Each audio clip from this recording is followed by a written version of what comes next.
difícil porque en ese tiempo todavía la misa era en latín.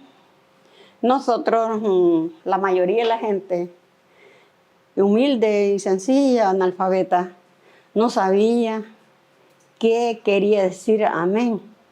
El sacerdote decía el sermón arriba, el púlpito arriba, y cuando hacía la misa de espalda. Y entonces la gente se quedaba solo con el amén y no sabían qué era lo que significaba la misa. Pues nosotros éramos chiquitas pero bastante curiosas. Comenzamos a estudiar el latín con una monja. Y entonces comenzamos a estudiar latín, la misa en latín. Y porque nosotros queríamos que la gente supiera qué significaba la misa en latín. Y también en la exposición del Santísimo, las visitas de altares, todo eso lo aprendimos en latín nosotros. Entonces, pero en el ya estábamos entendiendo qué significaba todo. Pero después del 66 para adelante, ya comenzaron los catequistas a ir a las capacitaciones a la parroquia. Entonces comenzaron a hacer la formación de los catequistas, ¿verdad? Y en ese grupo de catequistas había uno que era primo mío. Y otros, los otros señores eran bien amigos conmigo también. Entonces todos me querían a mí en el grupo. Y es que por ellos me eligieron a mí que yo tenía que ser catequista también. Bueno, yo tenía que ir a formación a la Universidad Campesina. Luego de que entré a la parroquia, me llamaron del Castaño. Ya, bueno, comencé ya a ir al Castaño a formación. Así fue como yo fui conociendo a todos los catequistas de todas partes, a nivel nacional casi, porque éramos bastantes catequistas, y hombres y mujeres. Eso, gracias a Dios, yo por mi esposo, él me dio toda la oportunidad para que yo fuera a las capacitaciones. Las encerronas eran de 10 días en el Castaño. Y él me cuidaba a los niños. Y mi suegra y una hermana que tenía él me cuidaban los niños. Y yo me iba. Es tal pues que en los últimos cursillos que tenía, yo no quería ir porque mi suegra estaba enferma. Pero como usted sabe que había una gente bastante seria, cuando le decían a uno, vas a ir, es que vas a ir. Miren, lo que le decían a uno. No, el Padre Grande, él tenía su grupo de misioneros acá, yo tenía mi grupo allá, en Morazán, porque yo soy de Morazán. Pero yo desde allá, nosotros conocíamos todo nosotros éramos los que seguíamos a Monseñor Romero en la homilía, todo lo que era la evangelización, toditos los documentos, Monseñor los mandaba a todos los catequistas. Así era como trabajábamos. Y bueno, que por eso los trataron de subversivos. Pero nosotros no éramos subversivos, sino que evangelizadores. Y así lo mismo Padre Rutilio. Él no era subversivo, lo que él era evangelizador. Porque si la gente se levantó, por ejemplo, esa huelga de manos caídas que hubo allí en la cabaña, Padre Rutilio no fue el que le dijo, hagan esa huelga. La gente por su propia cuenta se tiró a la huelga por ver la gran desgracia que vivían. Y entonces que el Padre Rutilio les predicaba y les decía que no era así la forma de vivir el Evangelio, donde unos pocos lo tienen todo y las grandes mayorías no tienen nada. Y es de eso, por eso fue la guerra. ¿No? En el 76, quiero decirle, ya llegó Padre Rutilio con un grupo de seminaristas y unas monjitas. Pues entonces, y para el Bolivio que andaba la Patricia Puerta con un grupo de catequistas de aquí, de esa zona. Pues la Patricia Puerta es nuestra líder de la Asociación de Mujeres de acá. Entonces, nosotros, cuando dijo el Padre Rutilio a presentar a su grupo de catequistas, ella se escondía detrás de las demás y se reía. Ah, pues, pero al fin se hizo la presentación y ya se tiraron la risada todas, bien alegre. Pero padre Rutilio sí se reía con ellas porque ellas andaban escondidas.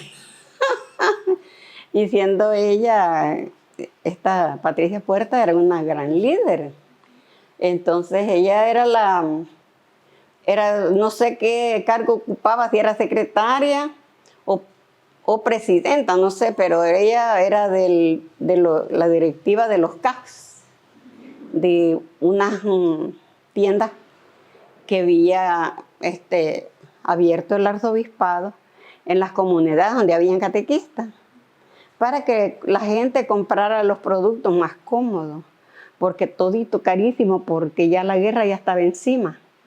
Ya todo, donde quiera habían muertos, donde quiera había tiroteo y habían desaparecido ya. Los de orden andaban ahí, así, salvequeando a la gente que iba en el bus, en las cortas de café, en las algodoneras, en las cortas de yute y en las cortas de caña, los tenían con unos precios, unos pagos tan de muerte y tan marginados, y tenían que trabajar porque como no tenían de otra cosa de qué vivir los pobres gente, entonces llevaban hasta los niños, las mujeres a trabajar, y todos hacían una tarea, y la tarea en vez de dársela más pequeña, mejor más grande se la daban. Y la comida era una comida horrible. Por eso fue que padre Rutilio Grande, él en su evangelización, él dijo que muchos tenían mucho y pocos tenían mucho y muchos no tenían nada. Y entonces, y esa es la gente que moría, porque los niños morían, algunos de desnutrición, de parasitismo, de muchas enfermedades en ese tiempo, porque no había la salud en ese tiempo, en una salud que no tenía fuerza. Por eso había murición de gente. En ese tiempo murieron varias personas, hasta una hermanita mía murió. ¿Cómo predicaba? ¿Cómo Padre Rutilio era el hombre más claro para decir las cosas.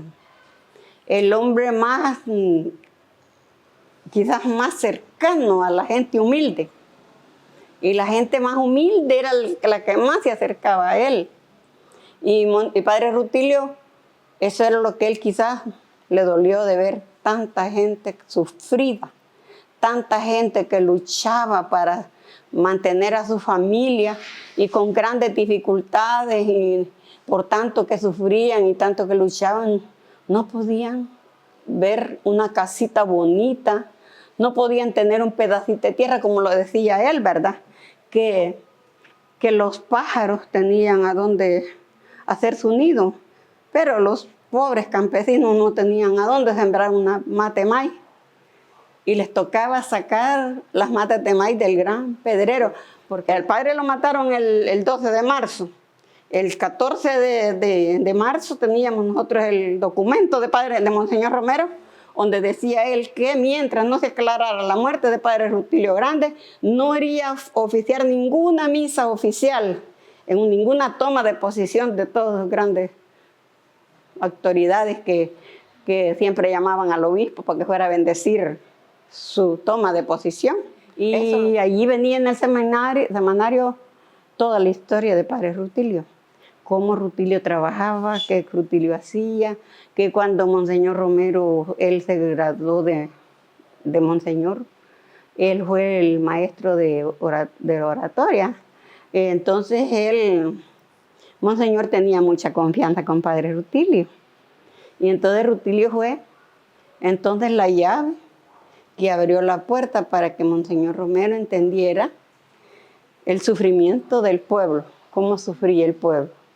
Y que la guerra no era una guerra permitida, pues que la gente se hacía la guerra solo por venganza, no, porque era una guerra impuesta, ya que la gente se tenía que organizar también para defenderse, porque en ese tiempo tantito se formaba una directiva de una cooperativa, pagos iban a la cabeza.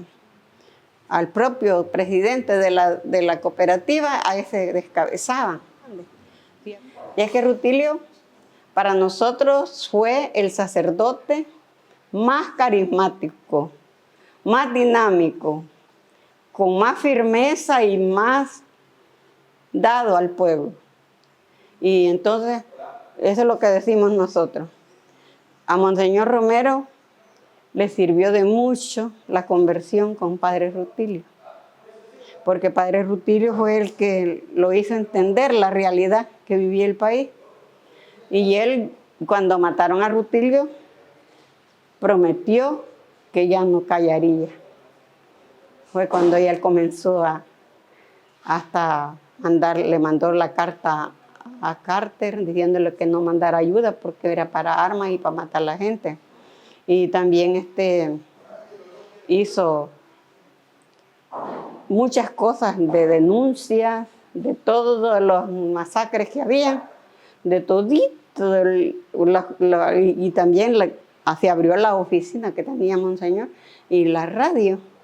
Eso era una gran importancia que tenía, de la denuncia y también que la gente que iba a denunciar también ya llegaba con un compromiso de que ellos ya no iban a ponerse a la par a estar apoyándolos, así como ellos, como antes, que la pobre gente de la gran humillación solo agachaban la cabeza. Y así fue como la iglesia fue naciendo de un conflicto tan enorme y grave con esa gente que tuvimos que tener el conflicto con la jerarquía católica. Y por eso fue que se dio la división, que se dijo que había una iglesia de los pobres y la iglesia de los ricos. Ya teníamos la persecución del comandante local del pueblo, que mandaba al ejército a que los anduviera salvequeando por cualquier lugar, a vigiarlos a donde pasábamos nosotros, los catequistas. Pues entonces mataron a varios catequistas. Y en Sociedad, donde es la cuna de Monseñor Rosa Chávez, allí mataron a varios compañeros que eran catequistas conocidos de nosotros. Pero capturaron al comandante, que se estaba haciendo un gran daño allí en el pueblo de nosotros, porque él era el que tenía todo el listado de nosotros ya en el Estado Mayor. Todos los catequistas estábamos allá en el Estado Mayor, solo para dar la orden de terminar con todos nosotros. Entonces, yo tuve que salir, más que estaba embarazada, de 5 meses de embarazo, salí en guinda con mis niños, así, solo con mis niños y sin nada.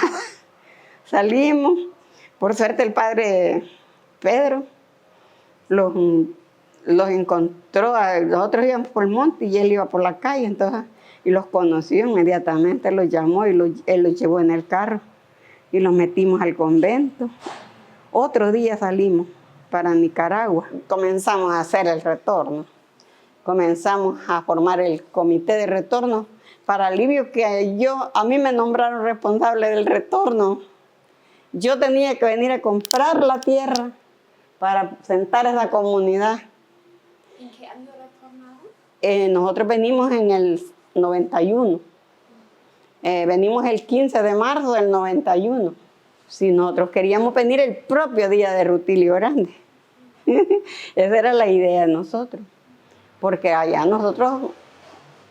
bautizamos la comunidad como Comunidad Rutilio Grande, en la UCA, en Nicaragua.